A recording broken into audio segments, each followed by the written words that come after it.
Welcome, my math friends. Hopefully you're on your day off today, snow day, but you're doing a little bit of math with me. So I just want to do this very simple problem to start with. This is the problem where you're finding the midline of the function, of the sine or cosine function. And this is assuming that you're pretty good with the sine graph by itself, all right? So what I'm assuming is you know how to take this unit circle and turn it into this. This is the blue is the sine. Should have labeled that, right? The red is the cosine. So you should know where this comes from. I'm not going to spend a lot of time. I'll just take a minute and just review that real quick. Just looking at one coordinate here. When the angle is 0, right? When the ray is right there on the unit circle, the coordinates are 1 and 0. And if you remember, the sine value comes from the y coordinate. So the sine of 0 is 0. The cosine value comes from the x coordinate. So that's going to be cosine of 0 is 1. So if you come over here, and if you were to start to graph that, you'd be like, okay, sine of 0 we just said was 0. That was the value of the x of the y coordinate, sorry. And the cosine was 1. That was the value of the x. And you're going to go through and you're going to find that at 90 degrees cosine on your unit circle, at 90 degrees, now the x value became 0. So cosine would be 0 and the sine value would be 1. And so you just go around and you do that, and essentially it will, that little unit circle will turn into these graphs. There's your cosine, the red, sine. So what we want to start with is the midline. What is the midline? The midline is a line that's splitting these graphs in half, if you think about it that way, right? It's coming right down here. For these graphs, these are your traditional sine and cosine graphs. They haven't been transformed. We haven't like multiplied them by 5 or added 3. We haven't done any funky stuff to them. So traditionally, the midline is always just y equals 0. It's just the x-axis. It's right there. Because half of the graph is above it, half is below it. No big deal. So what you want to start to get good at is, what if you have these weird-looking functions? They have all that stuff in them. What are their midlines? And that's going to help you with the stuff we were working on remember we were working on together the other day. So this is kind of taking a step backwards to kind of understand a little bit more about how these graphs are transformed as you do funky things to them. So I'm going to solve it a little bit quick at first, and then I'm going to go a little bit slower second.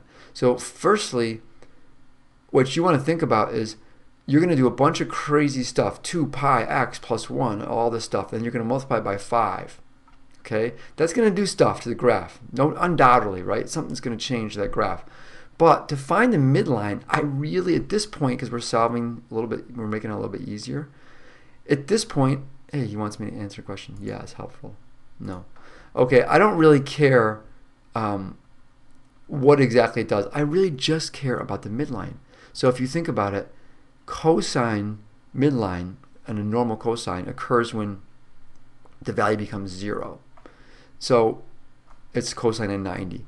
So you could think about, I could take the time and I could figure out what is the value of x that's going to make all of that stuff turn to 90 degrees.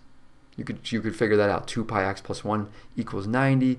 Or in this case, I'd make it equal to, since they're giving me pi, they're kind of giving me radians, I'd say make it equal to pi over 2. Then I could solve for x, and I could actually figure out when x is a certain value, this whole thing will become 90 degrees. And then when cosine is 90, this whole thing will become 0. 0 times negative 5 is automatically 0 anyways. So all that's going to happen is this negative 10 is going to then shift the origin, if you will. I'm going to call this like my origin. It would shift the midpoint, the 0 point. It's going to shift it down 10 spaces. The rest of the graph is going to do weird things because of that negative 5 and all that stuff. But it should just shift the midline down negative 10. So the midline should just be negative 10. See how that easy that is to find the midline? Now that's not getting the rest of it. We're not sketching the graph, but that's going to come later. But that's all you have to do for midline. So for this one, all that weird crazy thing, it's negative 6, it's going to flip the graph. You're going to add 4. That's like a phase shift. You're going to multiply it by 3. So all these things are going to happen, which we are going to understand. We're going to get to those. But right now, what's going to have the midline? It's just going to shift down negative 2. Because sine this, whatever craziness this happens to this, sooner or later, the sine is going to come back to, that's going to turn to 0. And sine of 0 is always 0. And then once you have that, that knocks off the negative 6. So basically the origins, these 0 points, they don't get affected by those negative 6s and positive 5s. When you multiply the sine function, that's going to mess everything else up. That's going to take the amplitude and make it go higher or lower, but it's not going to change the 0 point. So kind of thinking of that as like those origin points, they get locked down. The only thing that can change those points are the things at the end, the -2's. And there you go. So hopefully you got that part at least, all right? And all that stuff was basically to set you up so that you could come and try these graphing sinusoidal functions, including the phase shift. So the phase shift, adding that C in there, we're adding a D, so we're doing a lot of craziness. These are the problems you want to be able to solve. Ultimately, of course, that's the final step. But practice those other ones first, see how that goes, keep working on it.